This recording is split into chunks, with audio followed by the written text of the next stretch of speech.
Next हमारी जो protozoa की क्लासिफिकेशन थी वो है सीलिएट्स। अब सीलिएट्स जो होते हैं दरअसल ये इनके अंदर जो मूवमेंट होती है ये मूवमेंट होती है सीलिया की मदद से। अब इसकी जो बेहतरीन एग्जांपल है वो होती है पैरामीशियम। पैरामीशियम की जो शेप होती है, अगर पैरामीशियम को देखें, पैरामीशियम की जो शेप होती है वो शू लाइक। पैरामीशियम की जो शेप होती है आपके पास एक शू लाइक होती है, इस तरह से उसकी शेप होती है। देखें ये पैरामीशियम है,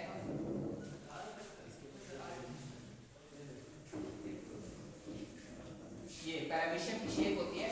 और पैरामीशियम के अंदर जो मूवमेंट होती है, पैरामीशियम के अंदर जो ये इसके पैरामीशियम में ये यहाँ से इसके अंदर स्मॉल बहुत ही छोटे छोटे स्ट्रक्चर होते हैं। और ये जो छोटे छोटे स्ट्रक्चर होते हैं, इस छोटे स्ट्रक्चर को स्मॉल स्ट्रक्चर को हम क्या नाम देते हैं? इन स्मॉल स्ट्रक्चर को हम नाम देते हैं सीलिया।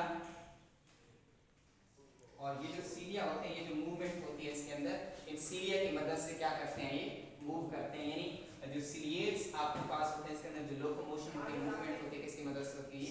सीलिया की मदद से होती है। अब जो पैरामीशियम आपके पास होते हैं, पैरामीशियम के अंदर एक और चीज देखें, इसमें आपको दो न्यूक्लियस मिलते हैं। एक छोटा न्यूक्लियस होता है, एक आपके पास क्या होता है? लार्ज वैक्यूल होता है। एक स्मॉल वैक्यूल होता है इसके अंदर, सॉरी एक स्मॉल न्यूक्लियस होता है, स्मॉल न्यूक्लियस होता है। और दूसरा इसके अंदर जो होता है ये लार्ज न्यूक्लियस होता है।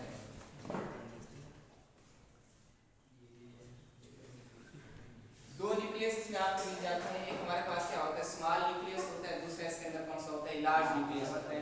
जो लार्ज न्यूक्लियस होता है ये रिस्पांसिबल होता है growth and metabolism, growth and metabolism का के लिए रिस्पांसिबल होता है लार्ज न्यूक्लियस। और इसके अंदर जो स्मॉल न्यूक्लियस होता है, स्मॉल न्यूक्लियस जो होता है ये इन्वॉल्व होता है इन द सेक्सुअल रिप्रोडक्शन।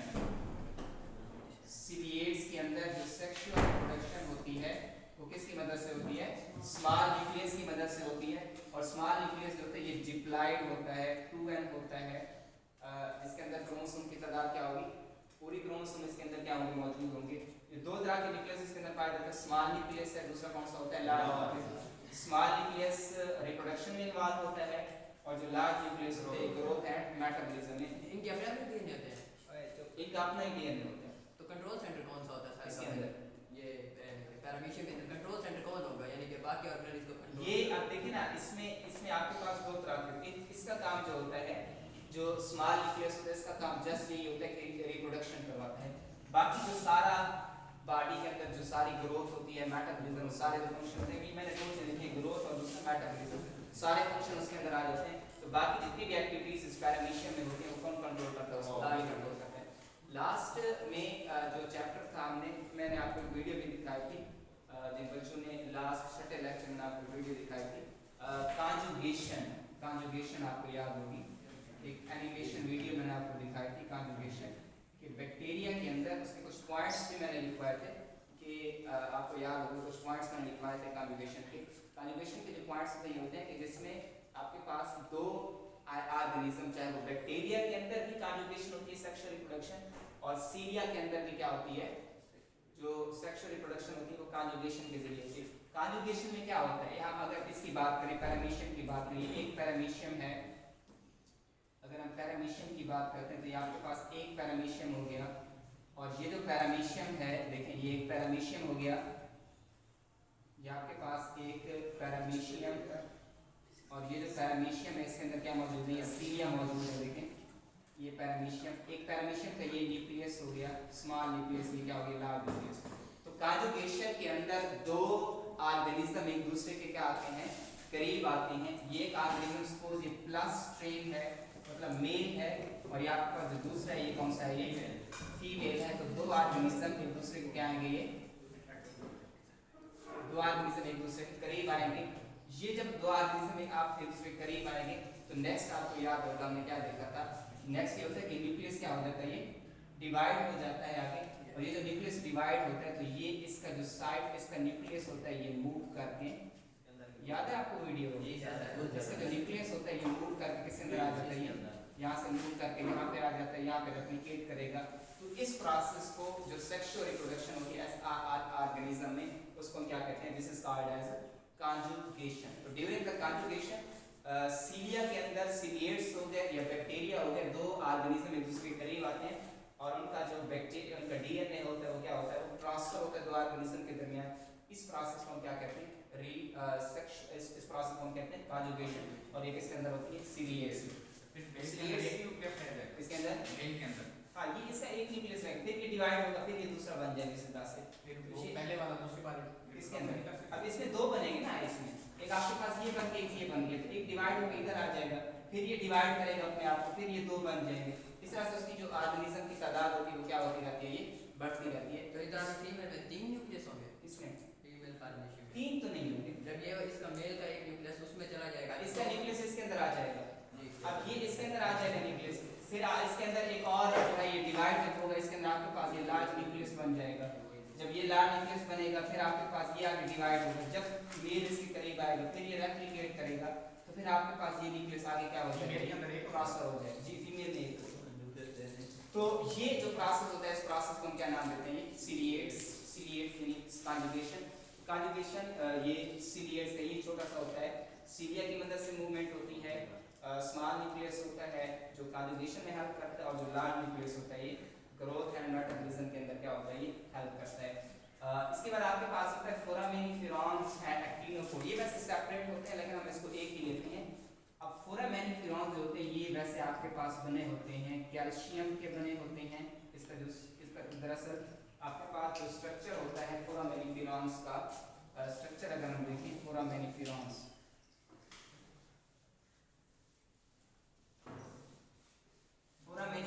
होते हैं, ये आपके पास जो फोरा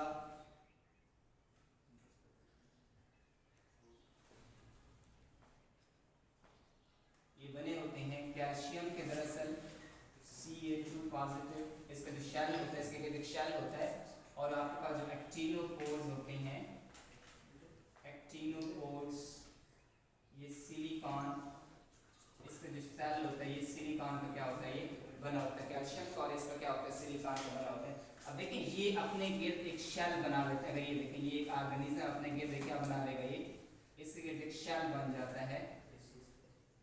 ये शेल या तो कैल्शियम का बना होता है फोरामेनिफेरॉन्स में, और इसके अंदर ये एक्टिनोपोर्स के अंदर ये शेल किसका बना होता है, ये सिलिकॉन से बना होता है। अब इसका जो साइटोप्लाज्मिक प्रोजेक्शन, यहाँ पे क्लास आपको मिलेगा, वो होता है साइटोप्लाज्मिक प्रोजेक्शन। साइटोप्लाज्मिक प्रोजेक्शन का मतलब ये होता है, अब ये खुराक कैसे हासिल करेगा, ये जानदार खुराक तो हासिल करनी है ना जिंदा रहने के लिए, इसने खुराक कैसे हासिल करेगा, इसका जो साइटोप्लाज्म होगा ये बाहर की तरफ, ठीक ना, साइटोप्लाज्म इनपोर्स के जरिए साइटोप्लाज्म थोड़ा सा बाहर आता है। जो इसके अंदर प्रे मौजूद होगा, सपोज इफ आपके पास कोई एनिमल, छोटा एनिमल मौजूद है, ये इस तरह को क्या कर लेगा, इंटैगल कर लेगा, अपने अंदर कब्जा कर लेगा, ठीक है ना, या इसको पैरालाइज कर देगा, फिर अपनी बॉडी में क्या करेगा, इसको ले जाएगा। तो इस तरीके से ये क्या करता है, ये खुराक हासिल करता है। और आपने जो है अगर कोरल रीफ आपने सुना होगा, लाइमस्टोन आप ये नेट पे सर्च करना, आपको मिल जाएगा। लाइमस्टोन दरअसल क्या होते हैं, समंदर के अंदर, अगर ये समंदर है, इस समंदर के अंदर आपको बड़े बड़े ये एक पहाड़ की तरह एक नजर आते हैं, इसको हम कहते हैं, आपको ये डायग्राम मिल जाएगी। तो लाइमस्टोन जो होते हैं ये आपको समंदर के अंदर मिलते हैं, और लाइमस्टोन दरअसल यही फोरामेनिफेरॉन्स और एक्टिनोपोर जब डेड हो जाते हैं, और ये यहीं पे क्या हो जाता है, कम्युलेट हो जाते हैं, और ये क्या बना देते हैं आपके पास, यही आपके पास क्या बना देते हैं, ये लाइमस्टोन बना देते हैं। ये छोटा सा होता है इसके बारे में कि शेल होता है, साइटोप्लाज्मिक प्रोजेक्शन होती है, और यहाँ से प्रे को इंटैगल करते हैं और ये लाइमस्टोन बना देते हैं। लास्ट हमारे पास है एपिकम्प्लेक्सेंस। जो एपिकम्प्लेक्सेंस होते हैं, देखें एपिकम्प्लेक्सन वैसे ये इसके ऊपर लाजम मैं आपको लेक्चर दूंगा लाइफ साइकिल के ऊपर, लेकिन एपिकम्प्लेक्सन के अंदर ये चंद एक चीज़ें देख लें ताकि हमारे ये जो डिवीजन है कंप्लीट हो जाए, इसका लाइफ साइकिल अलग मैं करूँगा। तो एपिकम्प्लेक्सन जो होती है, देखें एपिकम्प्लेक्सन दरअसल इसके अंदर नो सीलिया नो फ्लैजेला, कोई सीलिया नहीं होते और कोई फ्लैजेला फ्लैजेला इसके अंदर मौजूद नहीं होते। इसके अंदर स्पेशल मूवमेंट होती है और उस मूवमेंट को हम कहते हैं एपीकम्प्लेक्सिंग मूवमेंट। ठीक है, ये थोड़ा सा आगे मूव करता है इस तरह से, ये तो ये इसको हम कहते हैं एपीकम्प्लेक्सिंग मूवमेंट। इसमें दो तीन बातें हैं, ये आप सुन ले, बाकी हम लाइफ साइकिल में डिस्कस करेंगे। एपीकम्प्लेक्सिंग की जो एग्जांपल है वो आपके पास आता है plasmodium. Plasmodium is the example of apicomplexing. और प्लाज्मोडियम का काम क्या होता है? प्लाज्मोडियम, ये आपने देखा होगा, प्लाज्मोडियम जो एक फीमेल मॉस्किटोज होता है, एनोफ्लेज फीमेल मॉस्किटोज है, एनोफ्लेज उसके अंदर होता है। और ये प्लाज्मोडियम किसका सबब बनता है? मलेरिया का सबब बनता है। अब इसमें एक लास्ट चीज सुन लें, ये जो आपके पास एपीकम्प्लेक्सेंस होते हैं या प्लाज्मोडियम होते हैं, इसका जो लाइफ साइकिल होता है, इसको लाइफ साइकिल कंप्लीट करने के लिए दो होस्ट चाहिए होते हैं। एक बैक्टीरिया चाहिए होता है ग्रोथ करने के लिए, एक बैक्टीरिया है, सॉरी एक इसके अंदर कौन सा होगा? मॉस्किटो होगा, मॉस्किटो का होस्ट होगा इसके अंदर। सो ये मॉस्किटो है और इसके अंदर क्या मौजूद है? ये प्लाज्मोडियम इसके अंदर मौजूद है। अब ये मॉस्किटोज फीमेल एनोफ्लेज जब किसी इंसान को काटेगा, तो जब ये इंसान को काटेगा तो ये मॉस्किटोज, ये एक पहला होस्ट हो गया। दूसरा होस्ट इसका कौन सा होता है? ये ह्यूमन की बॉडी होती है।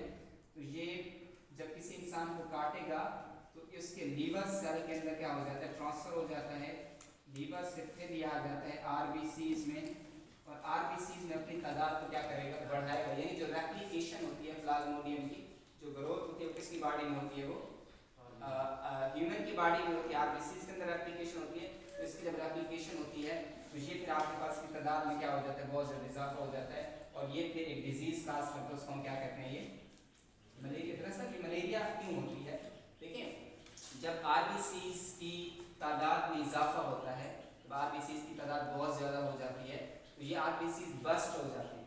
जब आरबीसीज बस्ट होते हैं, फटते हैं, तो हमें चिल, फीवर, सर्दी लगती है और क्या होता है? ये फीवर हो जाता है। इसको हम क्या कहते हैं? ये हमारे पास क्या होता है? मलेरिया की डिजीज होती है। और इसके अंदर जो काज होता है वो क्या होता है? प्लाज्मोडियम। और प्लाज्मोडियम आपके पास एपीकम्प्लेक्सेंस है, और ये एपीकम्प्लेक्सन किसके अंदर आता है? आपके पास ये जो एपीकम्प्लेक्सन है ये प्रोटोजोआ के अंदर आता है। तो इसमें आपको दो होस्ट चाहिए होते हैं, यानी एक आपके पास क्या होता है? मॉस्किटो, दूसरा क्या होता है? ह्यूमन। 2 मिनट के लिए समरी इसकी सुन लें, 2 मिनट के लिए। आपने जो प्रोटोजोआ है, सबसे पहले आपने प्रोटिस्टा की क्लासिफिकेशन देखी, प्रोटोजोआ है। दूसरा आपके पास कौन सा होता है? ये एल्गी होता है, प्लांट लाइक होते हैं। और तीसरा आपके पास ओमाइकोटा और ये फंगस लाइक होते हैं। प्रोटोजोआ की हमने फर्दर क्लासिफिकेशन देखी, सीलिया थे, अमेबा थे। अमेबा के अंदर जो मूवमेंट होती है वो सीलिया की मदद से होती है, और कंट्रैक्टाइल वैक्यूल होता है उसमें, और आपके पास क्या होता है? ये फूड वैक्यूल होता है उसमें, और जो मूवमेंट होती है उसमें सीलोपोडिया की मदद से ये मूव करता है। और दूसरी जो चीज़ होती है इसके अंदर एक पैरासाइट होता है जो एंट अमेबा हिस्टोलिटिका अमीबाइड डायसेंट्री काज करता है। दूसरा हमने देखा था ज़ूफ्लैजिलेट्स। ज़ूफ्लैजिलेट्स के 3 ग्रुप्स आपने पढ़े थे, सिम्बियोटिक एसोसिएशन था और पैरासाइटिक था, और तीसरा आपके पास ग्वाइनोसाइट था। सिम्बियोटिक के अंदर आपके पास जो ट्रिकोनिम्फ था, और ट्रिकोनिम्फ जो होता है वो टर्माइट्स में पाया जाता है, और ये टर्माइट्स में जो होता है वो फूड को उसका सिम्बियोटिक एसोसिएशन में सेलुलोज एंजाइम सेक्रेट करता है, और ये फूड को डाइजेशन के अंदर क्या करता है? हेल्प। इसी तरह से पैरासाइटिक के अंदर आपके पास कौन सा था?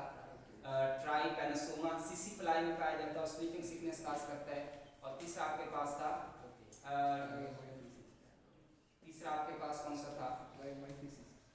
ट्रेकोमाइसीट्स। और वो आपके पास क्या था? ये जो होता है ये स्पॉन्जेस की तरह होती हैं, जो स्पॉन्जेस की तरह होते हैं, इस वजह से उसको हम ये नाम देते हैं।